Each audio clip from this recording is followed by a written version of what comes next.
Hey, soul survivors, we're going to talk about parental alienation, what it is, what are some resources for children, and how it happens. So, parental alienation, if you're going through a custody battle or if you have a child with a narcissist, be very cautious of parental alienation. They may use disparaging comments against you or turn the child against you, or you may even overcompensate, which can kind of confuse the child. They'll have the narcissist and somebody who doesn't keep it balanced because they're trying to be the perfect parent, taking them everywhere and encouraging them, that you may actually create a narcissist yourself. So if you've been a product of it, maybe you can reflect back and see, was the situation exactly was it was? Did one of the parents cause you to turn against the one that really gave you the care, or the love? But parental alienation, this is a complex, harmful dynamic in which one parent, often unintentionally, psychologically, and sometimes it's purposeful, but they'll psychologically manipulate and distance a child from the other parent. It occurs in high conflict divorce or separation situations when the child becomes enmeshed with one parent and rejects or displays unwarranted hostility towards the other. Now, the alienating parent may use various tactics, consciously or unconsciously, to negatively influence the child's perception of the targeted parent, leading to emotional and psychological damage in the child-parent relationship. So if one parent is standoffish to the other, the child may pick that up as something is wrong with that person when there really isn't. So how does this happen? It can arise from various mechanisms, often stemming from the alienating parent's emotional turmoil and unresolved issues related to the separation. Narcissists love to get very angry and outlash on their previous partners. So some common factors that contribute include the alienating parent repeatedly speaking negatively about the targeted parent. It could just be something when they're on their phone, like they're such an ass, or they were so mean to me, then whatever it was, but they will portray them as unloving, unreliable, and sometimes even dangerous. And this constant barrage of negative messages influences the child's thoughts and emotions towards the targeted parent. As an example, a mother might tell the child, your father doesn't really care about you. He's only interested in his new life. And that can have profound effects on a child. The alienated parent may try to limit or obstruct the child's contact with the targeted parent through various means, such as creating schedule conflicts, making false accusations, or manipulating the child's emotions before visitation. And as an example, a father may insist on sudden changes in visitation plans, making it difficult for the child to spend time with, let's say, the mother, leaving the child feeling neglected. Even if the mother really wants to see the child is going to perceive it as different, like, you didn't show up for me. There can also be emotional blackmail. Alienating parent might emotionally manipulate the child by making them feel guilty for showing affection or loyalty to the other parent, reinforcing loyalty towards themselves. So a mother might say to their child, if you really loved me, you wouldn't want to spend time with your dad. And what is the impact? It can be significant. It can be long lasting on the child's emotional and psychological well-being as within that parent-child relationship. So the child starts to develop feelings of confusion, sometimes guilt. Children often feel that the separation was their fault, and that's why sometimes they feel helpless, that they don't quite understand that it wasn't about them. So over time, this child starts to internalize the negative beliefs about the targeted parent, and this can lead to estrangement. And also, too, when you have custody arrangements, when you get the child back from the weekend, that there can be an adjustment. Also, there's probably, if you have your child on the weekends only, there's going to be an adjustment because it is a shift and confusing to the child. They have to get reaccustomed to their surroundings, and they can lead to a lot of confusion. So therapeutic interventions.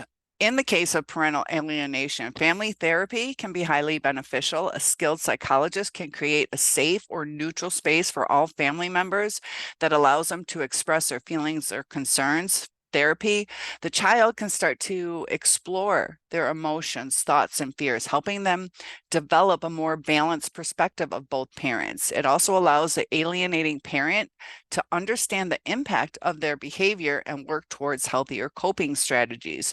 If you are dealing with a narcissist, they don't like to look at the things that they do wrong. So this can be quite difficult, but both parents need to learn effective co-parenting strategies. And that's why it's really nice to try to keep things as even and calm as possible.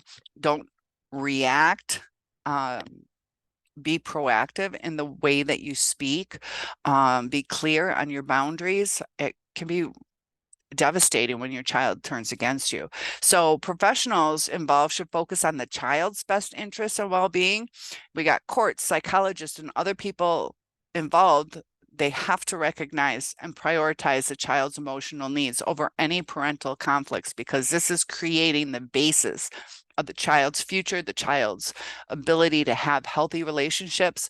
So decisions about custody and visitation should be made based on what genuinely is in the best interest, rather than catering to demands or desires of one parent. One parent might be living out of hotels and having difficulties with finding daycare or being able to be emotionally available for the child, but they might feel that, it's their child, but is it in the best interest of the child? And sometimes that's hard to look at where either the narcissist or where we are in our life, like, is this really what's best,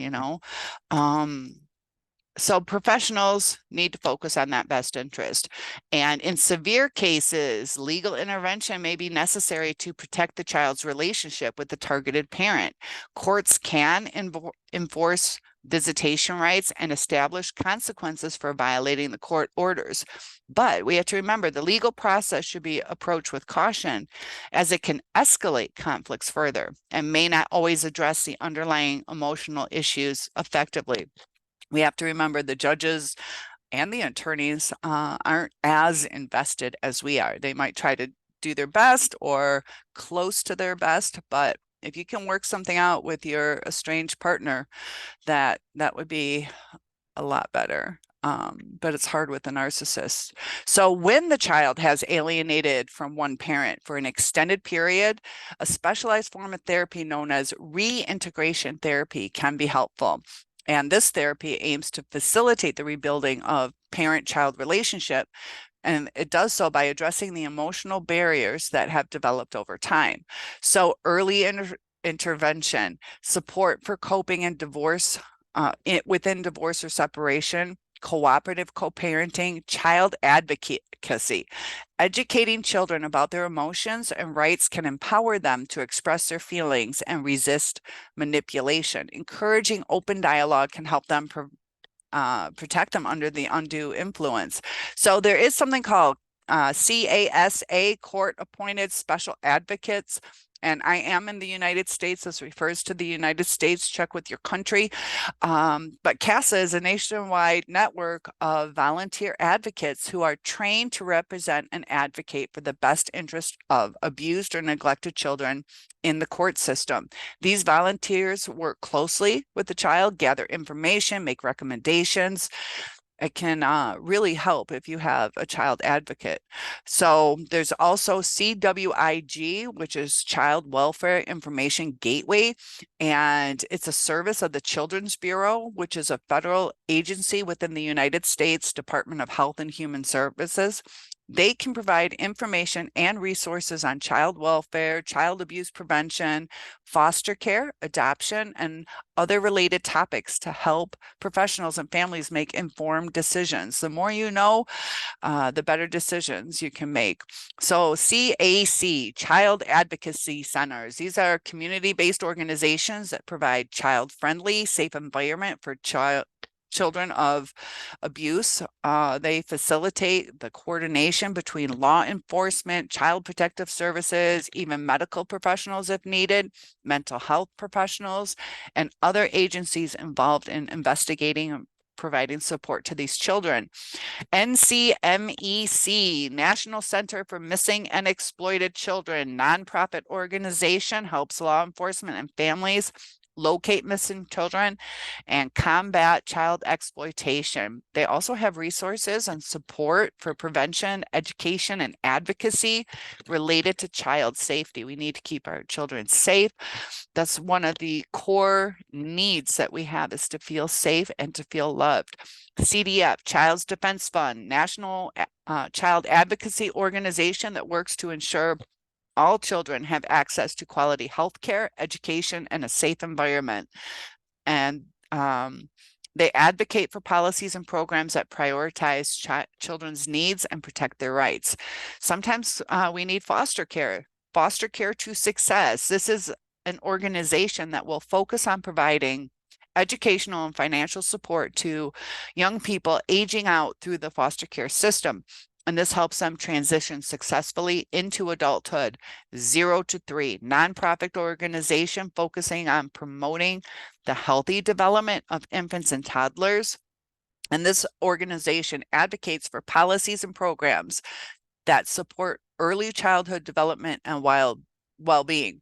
There's also the CRIN, Child Rights International Network, and this can work to promote children's rights globally, which is not solely based in the US. So if you are watching from somewhere around the world, Child Rights International Network may be able to help you. And they're active globally and involved in child right advocacy.